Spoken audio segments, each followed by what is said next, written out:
Anambra state election is very close by. All of you know now. By November, parties have done their primaries. Okay? Soludo clinched the governorship ticket of his party, APGA. And some other people also won elections in their own party to become governor of Anambra state come November. The election is in November now, 2025. They're going to swear in next year. He get one candidate will catch my fancy. Oh, there you go. Nice one. And this candidate will me I talk about. Very young, charming, become babe. The only babe in this election. I get it. Projected by Action. AAC. Action Alliance Congress. Election party. When our orange barrels, they always wear the members. I beg. This person I want to show una go say she take present herself. Very young people as I even senior. Now the kind of things we want make it happen inside this country. Now be that. You are the leaders of tomorrow. Tomorrow never comes. But now that tomorrow now it don't come because this one I want to show you is small. Hey, Aqua a small babe, but she already have the ginger. The bootness self, only the other side to come out and say, I want to be governor of Anambra. Say is commendable because they say Soludo has not performed. It's as though he's learning on the job. But with me, I will hit the ground running from the wall. Now, look at young baby, while her mates they busy, they somewhere they ask for urgent 2K. I need urgent 2K. Look at your mate. You go watch the video and you'll be proud. If me self I voted, now this one I go vote for. Forget that. And this one I enter there. Babe, sweet babe, clean, sweet, fine.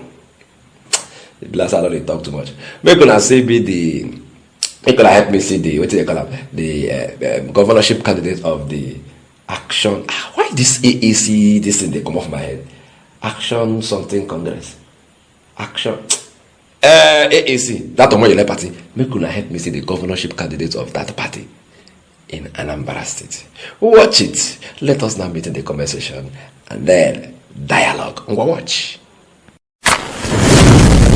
To speak to this issue, what are the things that for you, the current governor, Chukwuma Soludo, has not done right and you want to fix? Okay. So for me, it started with the pace. They were so slow. You know, you think with the rigorous campaign they ran and the manifesto that they'll just hit the ground running. But they hit the ground and it was as if they were learning on the job. It was as if they were not prepared. It was as if they were building up agenda when they should be executing the plan. And you know, governance is such a place that you need to get on ground and start working immediately because people's lives depend on it. But we didn't see that. The next one was in security. They failed woefully. The current government, led by His Excellency, Professor Charles Soludo, failed woefully in the area of security. First, there were too many kidnappings, and then there were too many deaths. There was so much shed of innocent blood, which shouldn't have happened. We had the case of Honorable Justice Azuka, who was kidnapped last year and was murdered. We had the case of Madam Ifi, the banker, who was killed in cold blood. So many uncountable cases. Clergymen, rich men, ordinary people kidnapped. How many of these cases did we see culprits? Did we see someone being held responsible to face the law? Who are we going to hold accountable for these lives lost? It's not enough to go around showing to say, I have a scorecard. The people of Anambra State should be the one to score you. You don't go about scoring yourself. So based on this particular insecurity issue, he failed. He failed the very people that voted him.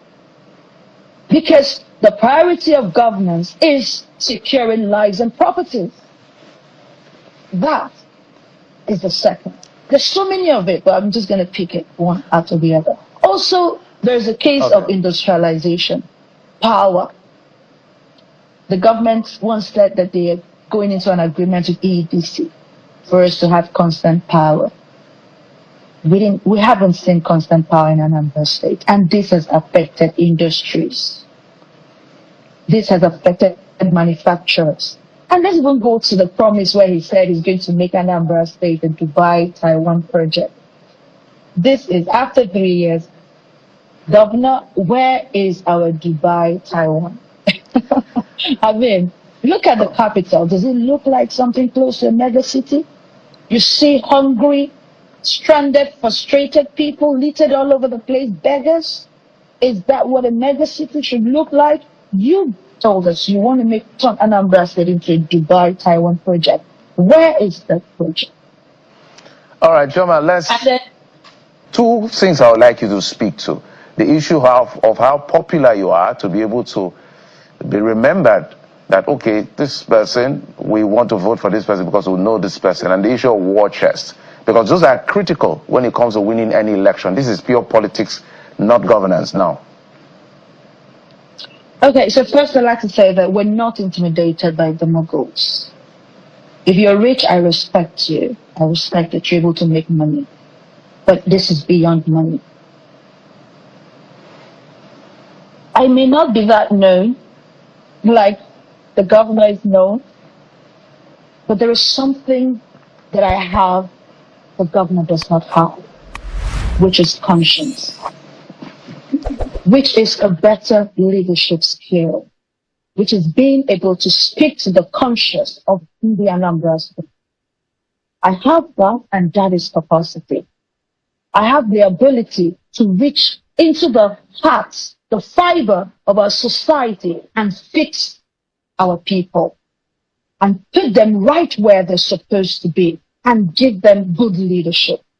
That is what they have to know. My apologies, Choma. If you can hear me, so I'm saying you have all these great ideas and quality leadership. But if you have all these, they don't know you, it's like winking in the dark. So I'm actually technically asking you, how do you want to make yourself known? I was going to get there. All We're going to run a campaign. Why are we running a campaign? We're running a campaign so they'll know me. It's always the first time. And they will know me. Because it's going to be an experience of a lifetime. And when they know me, they will never want to let me go. So yes, I'm confident that we're going to run a robust campaign. And we're going to stamp my name and African Action Congress in the hearts of the Anambra State. And they will never want to let me go. They'll practically walk with us into the government house to lead. I have two questions for you. Your party, AAC, is relatively unknown in Anambra State. Yes, the Orange Beret is becoming more popular because of the strides of your party leader, Omoyele Sowore. So are you riding on his popularity to getting some popularity, knowing that you cannot win the election in the first place? That's on the one hand. And on the second hand, should you win by chance, what would you do? Do you have an action plan to solve the challenge of insecurity and this phenomenon of unknown gunmen in Anambra State? Okay, first I'd like to acknowledge the chairman of our party, the convener of the Take It Back movement, the voice of the voiceless, the president of the oppressed Nigerians, the president of Omoyele Sowore. And yes, would his support be needed? Most definitely. But am I 100% hoping or banking that he will come and do the job in Anambra State? No. We have a job to do, like I said earlier. We have a campaign. As long as I get a fair playing ground, like we don't get to see all those dirty politics, like trying to oppress, as long as we get a fair playing ground. I will nail it and I will win. And let's even talk about the plans I have. I have great plans from the Anambra state. First, because this current government went about clamping down on traditional priests. We frown at that. That is an infringement. You don't go about telling people what to worship or how to worship. You don't do that. That is not leadership. So what you do is you could get out the bad eggs by, making sure that you checkmate these organizations. But you don't go about attacking a particular group so much that they become, you don't lead by control. You don't lead by putting fear in the hearts of people you're leading. So what that shows is another side of, lack of leadership or lack of plans to actually get in. What we're going to do differently is economically boosting our society. When the economy is boosted by employing the youths of Anambra State, you'll find out that some of the people who do this traditional worshiping or any sort of religious worshiping or priesthood or all of that are doing that because they're actually hungry. That area has become a source of livelihood. But when you employ them, engage them duly, they will fizzle out. So economy solves some of these underground issues. And also in the areas of taxation. This current government is heavily taxing the Anambra. They tax women in the market who are pushing wheelbarrows. They tax children who are hawking. Who does that? Taxing does not boost the economy. What boosts the economy is industrialization. And in the African Action Congress, led by my leadership, we're going to create more factories. We're going to have at least 2 companies in the state every year to foster employment. Right. For over a decade, this has been the birthplace of innovation. Innocent Vehicles is a testament to resilience, employing international best practices to create more than just a car. Every vehicle here tells a story of durability, fuel economy and safety.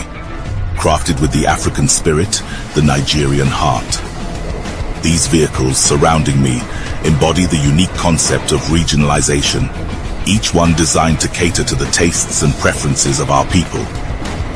From the streets in Nigeria to the terrains of the Sahara, these vehicles are designed for our roads, for our people.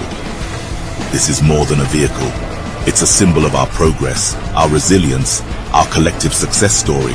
Your feedback drives us to continuously innovate and improve. Innocent Vehicle, the pride of African roads.